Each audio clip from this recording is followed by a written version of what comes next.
Hello everyone, welcome back to learn with Mansi. All India bar exam के हमारी PYQ series में आज हम पढ़ेंगे लैंड एक्विजिशन एक्ट। ठीक है, एक लेक्चर और हम इसके सारे क्वेश्चंस कवर करेंगे फ्रॉम 2014 टू 2024। छोटा सा लेक्चर है, इससे दो क्वेश्चंस आते हैं एंड आई थिंक ये बहुत बहुत इजी टॉपिक है कंपैरेटिवली। इजीली उठाओ, पतला सा वेयर एक्ट है, दो क्वेश्चन करो, आगे बढ़ जाओ। सो इसे जरूर पूरा देखना and you are good to go for दो क्वेश्चंस। इसके बियॉन्ड जाने की जरूरत नहीं है। ये एक बार क्वेश्चंस लगा लो जो लगा रहे हैं हम साथ में, एक बार इंडेक्स पे नजर मार लो क्योंकि बहुत छोटा सा बेयर एक्ट है। सिर्फ एक नजर मार लो क्या क्या टॉपिक्स हैं इसके अंदर और साइड रख दो, इस पे और टाइम मत देना आज। ठीक है, चलो आगे बढ़ते हैं। टेलीग्राम ज्वाइन कर लेना, लेक्चर के बाद पीडीएफ आपको वहां पे मिल जाएगी। You can also connect with us on our Instagram. यहाँ पे आप कोई भी डाउट्स भी पूछ सकते हो और आपको अपडेट भी मिलते हैं कि कौन सा लेक्चर नया आया है। ठीक है, देखो एक दो बेसिक बात मैं क्लियर कर दूं लेक्चर शुरू करने के पहले। पहले था लैंड एक्विजिशन एक्ट 1894 जो अब रिपील हो चुका है, उसकी जगह ये एक्ट आया है, ये इसका शॉर्ट फॉर्म है और ओरिजिनल नाम है right to fair compensation and transparency in land acquisition rehabilitation and resettlement act 2013।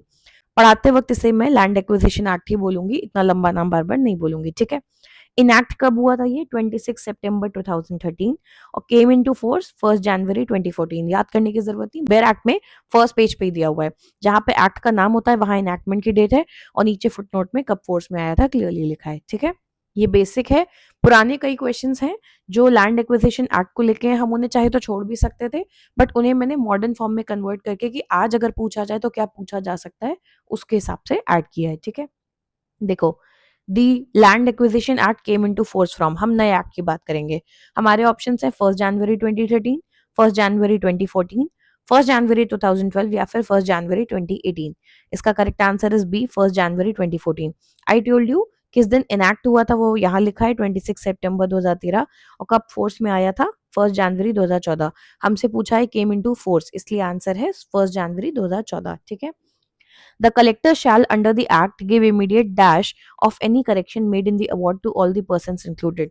जो भी कलेक्टर है एक्ट के अकॉर्डिंग इमीडिएटली क्या देगा लोगों को अगर जो अवार्ड है, अवार्ड मतलब जो भी उनकी जमीन जब्त करने के बदले में उन्हें दिया जा रहा था उसमें कोई भी करेक्शन है, अप्रूवल, स्टे, अनाउंसमेंट या notice. Correct answer is D, notice. ठीक है, सेक्शन 33 हम करंट एक्ट की बात कर रहे हैं। ठीक है, उसमें दिया है corrections to awards by collector और वहां लिखा है कि इमीडिएट नोटिस देना होगा। ठीक है, अंडर द एक्ट कंपनी का मीनिंग क्या है? अब पुराने में कहीं भी दिया हो, हम नए वाले के हिसाब से बात करेंगे। ऑप्शंस आप डिटेल में पूरा पढ़ लेना, मैं एक एक स्टेटमेंट पूरा पढ़ के नहीं जा रही हूँ, पॉज करके पढ़ लेना। करेक्ट आंसर इसका ए है, a company as defined in section 3 of the companies act other than a government company. कैसे पता चलेगा? बेयर एक्ट में जाओगे, सेक्शन 3 सब क्लॉज जे में देखोगे कंपनी डिफाइंड है। उन्होंने पिछले एक्ट के हिसाब से पूछा था, हमने नए के हिसाब से देख लिया, वहां पे भी यही दिया था। ठीक है, next question, the act came into force on, अभी ये क्वेश्चन हमने किया था, ईयर देखो सब में सेम है, डेट चेंज कर दी, first day of January, first day of February, first day of March या first day of April. Correct answer is A, first day of January. ठीक है, next, under the act the expression land includes, अब ये definition based question है, आपको mostly इतनी practice में पता चल चुका है। सेक्शन 2 सेक्शन 3 शुरुआत में होते हैं, ज्यादातर डेफिनेशन उनमें दी होती है। तो पुराने एक्ट में पूछ रहा था, यहाँ नए के हिसाब से हमने देख लिया लैंड कैसे डिफाइंड है। Option A, benefits to arise out of land, option B, things attach to the earth, या फिर option C, things permanently fasten to anything attach to earth. कोई भी बेनिफिट जो लैंड से आता है उसे हम लैंड में गिनते हैं, कोई चीज जो अर्थ से अटैच है, जमीन से अटैच है, या फिर कोई चीज जो परमानेंटली फास्टेंड है टू एनीथिंग जो अर्थ से अटैच है, या फिर D, all of the above. Correct answer is D, all of the above. Section 3 sub clause P पे जाओगे, लैंड डिफाइंड है और ये तीनों चीजें आपको यहाँ लिखी दिखती हैं। ठीक है, आगे बढ़ते हैं।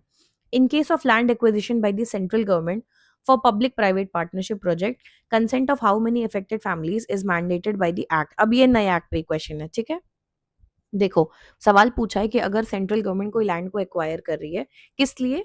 पब्लिक प्राइवेट पार्टनरशिप प्रोजेक्ट के लिए, तो कितने परसेंट जो फैमिलीज इफेक्ट हो रही है उनका कंसेंट हमें चाहिए? 60, 70, 80 या 90%? ठीक है, करेक्ट आंसर इज बी, 70%। अब यहाँ पे एक चीज बहुत ध्यान रखना है, इस पे 2-3 बार क्योंकि आगे क्वेश्चन आया है। सेक्शन 2 सब क्लॉज 2 के पॉइंट नंबर बी में लिखा है, अगर प्राइवेट कंपनी एक्वायर कर रही है, ठीक है, तो आपको चाहिए होता है 80% लोगों का कंसेंट कम से कम। पर अगर पब्लिक प्राइवेट पार्टनरशिप में प्रोजेक्ट है उसमें 70%। ये ध्यान रखना कि पूछा क्या है, हमसे क्वेश्चन में पूछा था पब्लिक प्राइवेट पार्टनरशिप प्रोजेक्ट, तो आंसर है 70%। अगर ये सिर्फ प्राइवेट बोला गया होता तो आंसर क्या होता? 80%। ठीक है, who appoints the commissioner for rehabilitation and resettlement under the act. अब सारे क्वेश्चंस नए एक्ट चाहिए, ठीक है। LARR authority, ministry of environment and forest, central government या स्टेट गवर्नमेंट। कमिश्नर को कौन अपॉइंट करता है? बेयर एक्ट में बहुत सिंपली देखोगे, सेक्शन का नाम ही है, पहले इंडेक्स में ही देख सकते हो, commissioner for rehabilitation and resettlement. Please administrator से या किसी और से कंफ्यूज मत करना। आपको पहले एडमिनिस्ट्रेटर दिख जाएगा तो ऐसा नहीं हो उसी को समझ लिया। कमिश्नर पूछा है, कमिश्नर पे ही जाओगे। बेयर एक्ट में मान लो आपको कमिश्नर नहीं मिला तो एडमिनिस्ट्रेटर देख के टिक मत कर देना, उसको जाके पढ़ो, पढ़ के समझ में आ जाएगा। कमिश्नर अलग है, एडमिनिस्ट्रेटर अलग है, ठीक है। Answer is D, state government. Section 44 में क्लियरली लिखा है state government shall appoint him, ठीक है। Next, according to the act, पूरा नाम दिया है, appropriate government can acquire the land for which of the following purposes। Land किस पर्पस के लिए एक्वायर की जा सकती है? ऑप्शन 1 है for strategic purposes relating to naval, military, air force and armed forces of the union. किसी भी स्ट्रैटेजिक पर्पस के लिए, बेसिकली आर्मी से related. Option 2, project for water harvesting and water conservation, structure, sanitation, इस काम के लिए। Option 3, project for project affected families, यानी किसी एक प्रोजेक्ट से जिन परिवारों पर असर पड़ा, जो इफेक्टेड फैमिली है, उनके लिए कोई प्रोजेक्ट बनाया गया तो उसके लिए। या फिर option 4, project for sports, health care, tourism, transportation और स्पेस प्रोग्राम। ये 4 ऑप्शन दिए हैं। अब हमारे ऑप्शंस क्या हैं? A 1, 2 and 3, option B 2, 3 and 4, option C 1, 2 and 4, या फिर डी 1, 2, 3, 4। इसका करेक्ट आंसर इज डी 1, 2, 3, 4। मैंने बैराक ने अटैच किया है, सेक्शन 2 में जाके एप्लीकेशन देखो, ये सब क्लॉजेस मेंशन्ड है। सेक्शन 2 सब क्लॉज 1 का ए हमारा ऑप्शन 1 है, बी 2 है, सी ऑप्शन नंबर 3 है एंड बी का 6 यहाँ पे, ये ऑप्शन नंबर 4 है। तो बेसिकली ये चारों हमें यहाँ दिए हुए हैं सेक्शन 2 में, तो इसलिए answer is D 1, 2, 3, 4। Okay, next question देखते हैं। Within what period from the date of publication of the declaration, if no award is made, the entire proceeding for the acquisition of land shall lapse according to the act. तो पूछा है act के according कितने time के अंदर ये जो declaration publish हुआ है कि हम लैंड एक्वायर कर रहे हैं, ठीक है, कितने टाइम के अंदर अंदर अगर अवार्ड नहीं मिला तो सारी प्रोसीडिंग जो थी वो लैप्स कर जाएगी। 6 मंथ्स, 12 मंथ्स, 18 मंथ्स या 24 months. Correct answer is B 12 months. Section 25 देखोगे नाम ही है, period within which an award shall be made, कितने समय के अंदर अवार्ड मिल जाना चाहिए। वहां लिखा है 12 मंथ्स के अंदर नहीं करोगे तो लैप्स कर जाएगा, ठीक है। Next, what is the minimum percentage of affected families that need to give their prior consent for acquiring land for private companies as per the act. अभी मैंने पीछे आपको बताया था, पब्लिक प्राइवेट पूछा गया तो आंसर अलग होगा, सिर्फ प्राइवेट पूछा गया तो आंसर अलग होगा। पीछे हमसे क्या पूछा था? पब्लिक प्राइवेट, वहां कितना था? 70%। अब की पूछा है प्राइवेट और मैंने आंसर आपको वहीं बता दिया था, 75, 80, 90, 100। करेक्ट आंसर इज बी 80%, ठीक है। सेक्शन 2 सब क्लॉज 2 के बी में देखो, प्राइवेट का अलग है और पब्लिक प्राइवेट का अलग है, ठीक है। ये है 2024 के question. According to the act, government can acquire land for, now see this is a repeat question, exact same question कुछ 1-2 साल पहले आया था, रिपीट कर दिया।